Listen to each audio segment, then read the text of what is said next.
Tere taas Euroopa Parlamendist Brüsselist. Mul on rõõm kõiki tervitada üle 2 nädala, kui pole olnud nädala kokkuvõtet.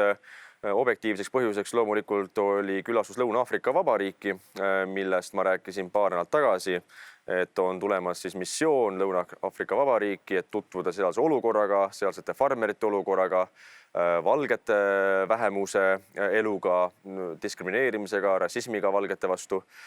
Ja nüüd ma olen siis tervena tagasi. Lõuna-Aafrika tüve tõenäoliselt kaasa ma ei saanud sealt, vähemalt test näitas negatiivset proovi. Nii et kõik läks selles mõttes väga ladusalt ja sujuvalt. Jõudsin tagasi laupäeva hommikul Tallinnasse ja juba teisipäeval ehk siis üleeile tulin Brüsselisse, et teha ka parlamentaarset tööd siin kohapeal. Hetkel on neljapäeva pärast lõuna 4 läbi, on kell reede hommikul ehk siis homme hakkan ma tagasi liikuma Tallinnasse ja võtame siis kokku lühidalt siin viimastel päevadel nädalatel toimunud sündmused, mis võiks ehk kõige rohkem huvi pakkuda. Esiteks Lõuna-Aafrikast. Lõuna-Aafrika olukord, nagu ma olen kirjutanud ka päris pikalt sotsiaalmeedias, üritasin anda pidevalt informatsiooni ja kajastust, et kellega me selle kohtusime, mida teada saime. Nii et ma usun, et kõik, kes vähegi on seda jälginud, peaksid olema kursis väga hästi, kuid lühidalt kokkuvõttes on olukord väga halb. Esiteks majanduslik probleem, töötuse määr on umbes 40%. Viimase 30 aasta jooksul, kui on olnud siis nii-öelda demokraatlik iseseisev riik, ehk ei ole enam olnud apartheidi režiim, mis olevat olnud väga kole ja paha ja kuri, nagu meile räägitakse meedias ja ajalooõpetuses, siis viimase 30 aasta jooksul ei ole kahjuks õnnestunud siis demokraatlikult valitud vasakpoolsel erakonnal nimega Aafrika Rahvuskongress juhtida Aafrikat enam nii edukalt, nagu tehti seda 70. ja 80. Ehk siis majanduse võimsus on totaalselt vähenenud, töötus on 40%. Välisinvestorid ilmselgelt ei tule sinna riiki, sest esiteks on probleem kuritegevusega. Lõuna-Aafrika Vabariik on maailma üks kõige kõrgema kuritegevustasemega riike üldse. On piirkondi, kuhu ei ole mõistlik minna, kui sa just ei taha saada heal juhul röövitud, kehvemal juhul ka lisaks tapetud. On teatud piirkondi, mis on küll ohutud ja turvalised. Näiteks Cape Town, kus ma käisin paar päeva, siis nädalavahetusel enne ametliku programmi algust külastasin ka Cape Towni, mis on veel suhteliselt viisakas, puhas, korralik. Iga teine inimene on valge. Väga palju on turiste just nimelt Suurbritanniast, inglasi. See on selline veel korralik piirkond, aga jällegi Johannesburgis enamus piirkond on sellised, kus välja ei minda, kui õues läheb pimedaks. Rääkimata siis turvasüsteemidest, mida on inimesed pidanud ise ehitama üles, müürid majade ümber, okastraadid peal, mitmed turvalukud ennem kui üldse tuppa jõuad oma koju. Nii et see olukord on üpris kurvastav ja ilmselgelt ei paista seal midagi paremaks minevat, sest praegune valitsus, kes on võimul olnud viimased 30 aastat Lõuna-Aafrika Vabariigis, üritab siis ellu viia väga äärmuslikku rassistlikku poliitikat, ehk siis üritatakse läbi suruda omandireformi, millega siis saadakse legaalne õigus ja alus natsionaliseerida vara. Ehk siis mitte ainult maapind, ehk siis põllumaa, mitte farmeritelt põllumaa äravõtmine, vaid üleüldine varade natsionaliseerimine, näiteks korter, maja, pangakontod, pensionisäästud, intellektuaalne vara, omand. Et selle võiks kõik natsionaliseerida riigi omandusse ilma kompensatsioonita, mis põhimõtteliselt on nagu 1940 suvi Eestis, kus tuli üllas Nõukogude Liit, ütles, et nüüd peab kogu maa kuuluma kogu Nõukogude rahva omandusse ühtselt ja seega sina pühi oma suu puhtaks isiklikust varast ja isiklikust kodust, sest seda sul pole vaja, sest kommunism nõuab midagi muud. Täpselt kommunism on see, mida nad praegu ka üritavad siis ellu viia Lõuna-Aafrika Vabariigis ja mille peale loomulikult ülejäänud maailm vaikib, sest kui seda teeb mitte valge mees, vaid teist värvi mees, siis see on justkui normaalne ja rassism on ju võimalik ainult ühest suunast, mitte mõlemast suunast. Kuid kes väga huvitub sellest teemast, soovitan jälgida pikemalt minu postitusi, ka minu kodulehel jaakmadisson.ee panin väga pika ülevaatliku teksti Lõuna-Aafrika Vabariigi kohta, selle missiooni tulemuste kohta, mida me teada saime, nii et kindlasti lugege ka ise ja jagage seda ka edasi. Teine oluline küsimus sel nädalal on just olnud seoses Soomega. Viimastel nädalatel on olnud vahepeal meedias jälle küsimus Päivi Räsänenist, ehk siis Soome endisest siseministrist ja praegusest parlamendiliikmest, kelle vastu on prokuratuur alustanud kohtumenetlust seoses niinimetatud vihakõnega. Kuna Päivi Räsänen ühes raadiosaates ja vist ka telesaates tsiteeris piiblit ja väitis, et homoseksuaalsus on patt. Ja loomulikult see on vihakõne, sest kui see ärritab mõnda homo, siis peab su vangi panema. Ja sellisel juhul sul ei laiene mingisugune sõnavabadus või väljendusvabadus, sest kui see kedagi emotsionaalselt haavab, siis järelikult oled sa kurjategija ja sind tuleb elimineerida ühiskonnast. Selline on tänapäevase liberaaldemokraatia arusaam loomulikult demokraatiast ja sõnavabadusest, ehk siis sõnavabadus kehtib nii kaua, kui sa ütle midagi migrantide kohta, homode kohta, kõikide seksuaalvähemuste kohta, kõikide pervertide kohta, nii kaua on kõik täiesti normaalne. Kuid kui sa julged midagi öelda, mis kedagi justkui emotsionaalselt haavab, siis oled sa vihakõneleja.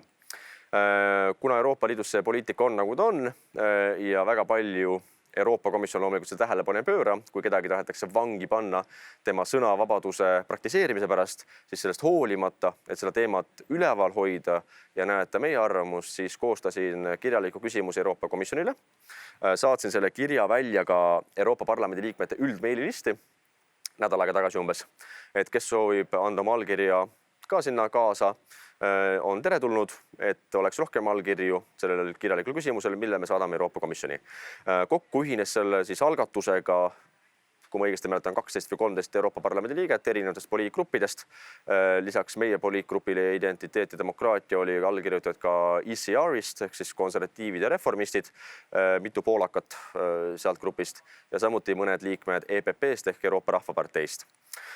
Eestlastest lisaks minule ei andnud keegi allkirja, ehk siis mina olen hetkel ainukene eestlane, kes on selle küsimuse tõstatanud siis Euroopa Komisjonis ja küsimuse sisu oli eelkõige see, et kas Euroopa Komisjon on siis kursis olukorraga Soomes, mis puudutab kohtumenetlust Päivi Räsäneni vastu, kas Euroopa Komisjon ei näe tõesti mitte mingisugust ohtu sõnavabadusele, mis puudutab õigust väljendada ka oma religioosset arvamust, eriti kristlaste poolt, sest korduvalt on kaitstud näiteks moslemite õigust oma usu praktiseerimisel Euroopas, sest see on nende religioon, see on nende püha õigus 5 või 6 korda päevas palvetada Mekka poole, kas või keset tänavat. Neil on õigus keelduda teatud toitudest lasteaias või koolis, sest see on nende religiooni osa, et seda kõike peame austama. Aga et kas me peaks siis samaväärselt austama ka kristlaste õigust kaitsta piiblit ja ka küsimustest, mis puudutab homosid. Nii et need olid need küsimused, mille me saatsime Euroopa Komisjonile. Nüüd eile saatsime ära ja tõenäoliselt 6 või 8 nädala jooksul peaks tulema selle vastus, millest ma annan kindlasti ka teile teada, et mida nad vastasid, kuid etteruttavalt võin juba öelda, et tõenäoliselt midagi suurt ja põrutavat sealt oodata ei ole mõtet. Lisaks on sel nädalal olnud teemaks järgmise nädala ettevalmistus, sest järgmisel nädalal toimub plenaaristungid. Kõik juba teavad, kes jälgivad minu kokkuvõtteid, plenaaristungid, kus on debatid, hääletused, terve parlament tuleb kokku.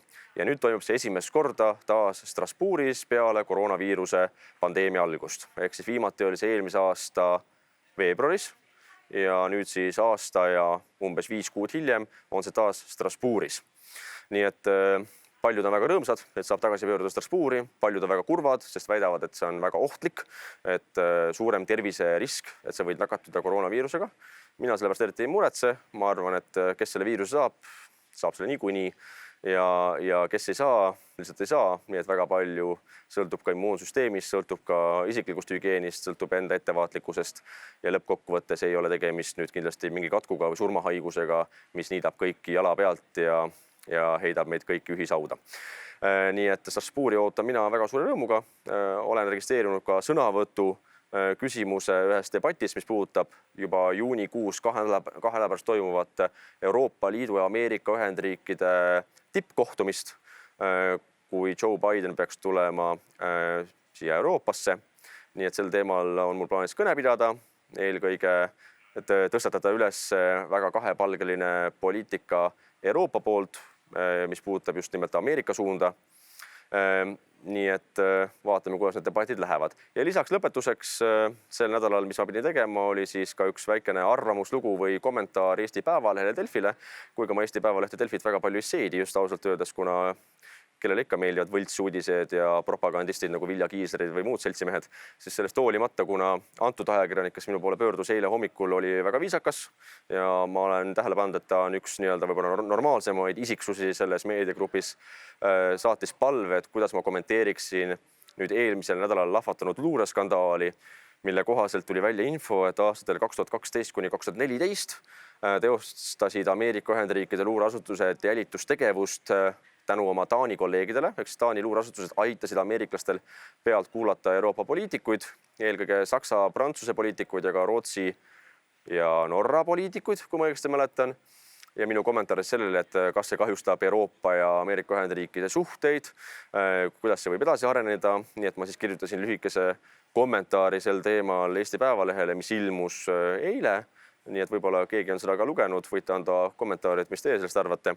Igatahes mina püüdsin olla võimalikult tasakaalukas, sest ühest küljest ei ole absoluutselt aktsepteeritav, et ükskõik milline võõrriik luurab meie poliitikute või meie kodanike järele meie riigis ilma meie teadmata. See ei ole absoluutselt aktsepteeritav, nii nagu me ei aktsepteeri hiinlaste või venelaste luuretegevust, ei saa me aktsepteerida seda ka Ameerika Ühendriikide puhul, sest kui me tahame hoida üleval liitlassuhteid või sõbralikke suhteid, siis peab olema see austus mõlemapoolne. Sest ma ei kujuta ette, kui näiteks Taani luureasutused viiksid läbi jälitustegevust Eesti tellimusel Ameerika Ühendriikides, et kuulata pealt näiteks Ameerika Ühendriikide kongressisaadikuid või Ameerika Ühendriikide presidenti. Ma arvan, et tegemist oleks siis globaalse skandaaliga, kus hakatakse diplomaate välja saatma. Kuid samal ajal loomulikult peame arvestama seda, et ameeriklastel on väga suured globaalselt geopoliitilised huvid. Seda me eirata ei saa, see on ka mingil määral paratamatu, sest ilmselgelt ei usalda ameeriklased, ei usalda ka mina näiteks Angela Merkelit, kes ehitab Nord Stream 2 venelastega, suurendab Venemaa mõju energeetika valdkonnas Euroopas. Loomulikult, see on julgeolekurisk, see on meie huviorbiidis ja seetõttu on arusaadav ameeriklaste huvi. Kuid samal ajal peavad olema kuskil piirid ja me ei saa lõputult nõustuda kõigega, mis tuleb Ameerika Ühendriikidest, sest mingi väärikus ju peaks ikka olema igal iseseisval riigil, kuigi me ei ole väga iseseisvad just enam, aga vähemalt me võiksime seda proovida näida. Seniks aga ma soovin kõigile ilusat suve algust, ilmad on ilusad, nautige kena suveilma, olge palju väljas. Järgmisel nädalal kohtume taas juba Strasbourgist, üritan teile infot anda, mis toimub plenaaristungitel ja homme juba tagasi Tallinna poole. Nii et püsige terved, olge rõõmsad ja jälgige ikka minu sotsiaalmeediakanaleid jaakmadisson.ee kodulehte, et saada teada, mis päriselt Euroopa Liidus toimub. Olge terved ja kõike head!